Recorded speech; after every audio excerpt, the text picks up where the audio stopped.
Robin, Everyone Loves the Drake podcast, 5-minute comic book review.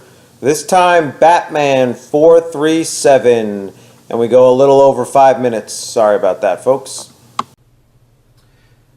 Hello, everybody, and welcome to Robin, Everyone Loves the Drake podcast, 5-minute comic book review. Today, we're going to continue our review of Batman Year 3 with Part 2, which is in the comic Batman 437.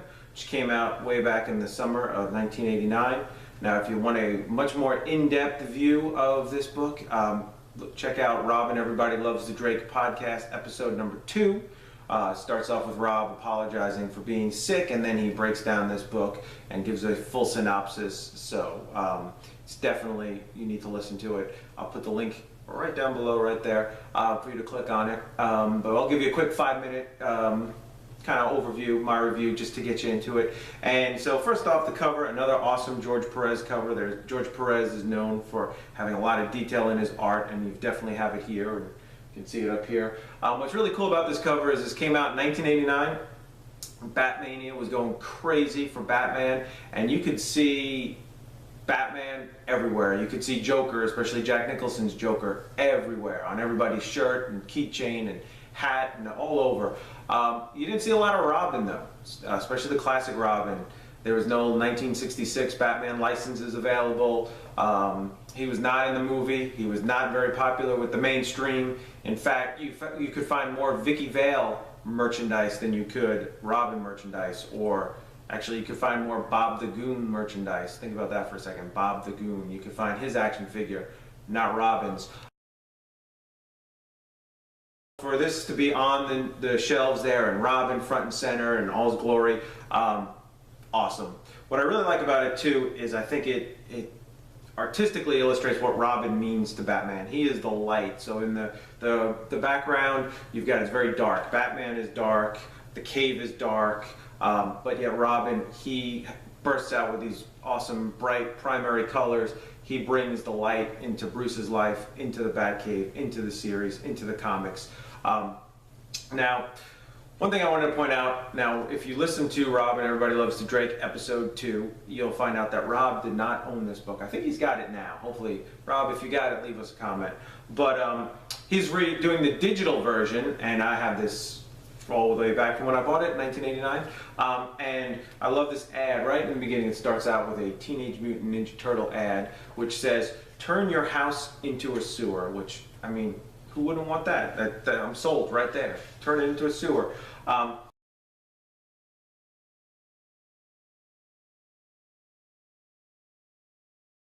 It starts out pretty quick. Batman takes off right from where he left off in the first book, where there's the explosion at the gangster's factory, and he's got these really cool pink skies, and I'll talk about those pink skies in just a moment. And then Nightwing shows up. Now, Nightwing at this point is what we love to refer to as Disco Nightwing. Yeah, not my favorite Nightwing look. I don't know how that huge collar helped in crime fighting. You think it would block his vision and stuff, but I guess style-wise, it looked. Some artists can make it look kind of cool, but I prefer the way Nightwing looks now, much better. But anyway, we have Disco Nightwing, and he is in the seedy side of Gotham, probably what we'd call now the Narrows, and he is investigating Batman, trying to find out where Batman is, and Batman is just torn up this bar. It's just a mess, and it reminds me a lot of something like Rorschach would do in Watchmen. And so Dick, he follows the trail of broken bodies that Batman has left to find out where Batman is, and when they meet, Nightwing rescues Batman under all this rubble that's there. And again, you get more of these cool pink skies. And the reason why I mentioned the pink skies, it really stands out to me because the very first comic book that I ever purchased, actual single issue book, was Batman 430. And I'll put a link here if you don't own Batman 430. Let me move a little bit so you can see that. There we go. Batman 430. It is the first issue that came out after the Death of the Family saga, and so I bought my very first ever comic was the trade paperback of Death in the Family, and then I went to the comic book store maybe a week or two later, and this issue was out, and just that pink sky, that background just popped out at me. It just stood out among all the other books on the shelves, and I picked this book. This is the book I want to get and read, and it's a very interesting read. We'll have to do a review on it pretty soon. Doesn't really deal with the death of Jason Todd at all, even though he just died an issue or two earlier. But that pink sky always pops out to me, always stands out. And the same colorist, Andrea Roy, who colored this, is coloring this. Ooh, got upside down. Coloring this. So that's why I wanted to bring that. But Batman and Nightwing, they talk for a little while, trying to figure out what's going on, and then we flash back to Alfred back at Wayne Manor, and this is where I got a little confused, because he is looking at some old pictures of Bruce and Dick and wondering where it all went wrong. And he says, basically, if only I had been there for Bruce as a youngster like I was for Dick, which made me think, when I read this way back, that Alfred didn't raise Bruce, and I kind of, what happened? So I don't know if it was a retcon or what they did there, but you get the sense that Alfred wasn't the one who took care of Bruce all those years, which in the comics and in shows like Gotham now. Flashback a little bit to Dick Grayson going to the orphanage right after his parents died. You have to listen to Robin, Everybody Loves the Drake, podcast number 2, to hear how the term Rob uses to describe Bruce Wayne in this scene. I'm not going to say it now, but Rob, shame on you. I can't believe you're losing us our PG rating here. But then, very quickly, Alfred goes and takes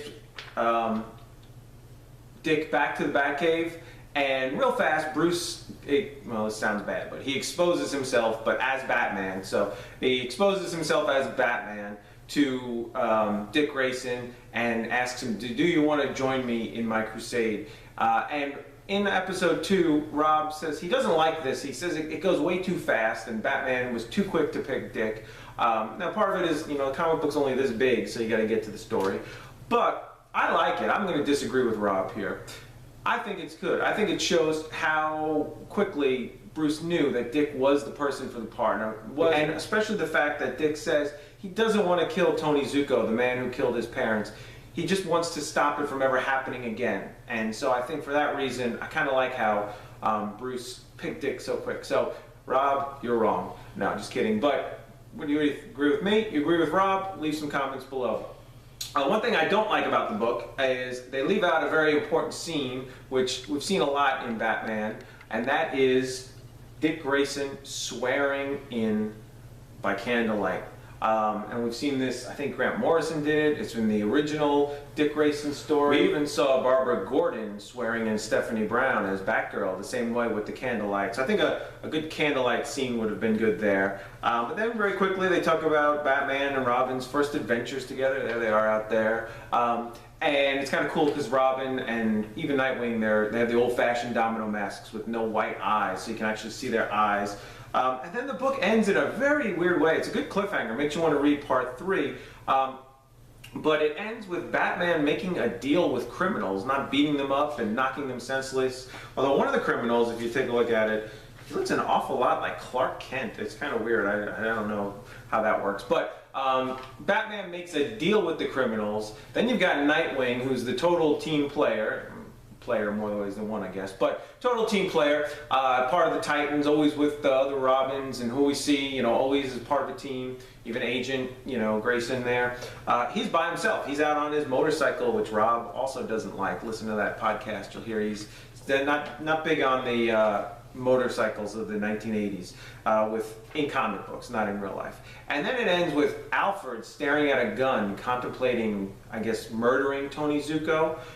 Feeling like he had failed Dick Grayson. So, that's not really Alfred's style normally back in the 80s. He was just the butler. Now, if you watch Gotham, yeah, you can see Alfred going out killing somebody. But I do like the fact in this version of Dick Grayson's origin that Batman chose him to be Robin, as opposed to like a movie like Batman Forever, which I do like, but, Dick Grayson just finding the Batcave by accident and becoming Robin, I like it better, Dick being chosen as a partner. So, anyway, thanks for listening. I think this went a little bit more than 5 minutes, but a Wolfman story, there's a lot of stuff in here. I'll put links below to get this copy digitally, and I'm not sure if 430 is out digitally. I'll check, and if it is, I'll put a link down below too for you.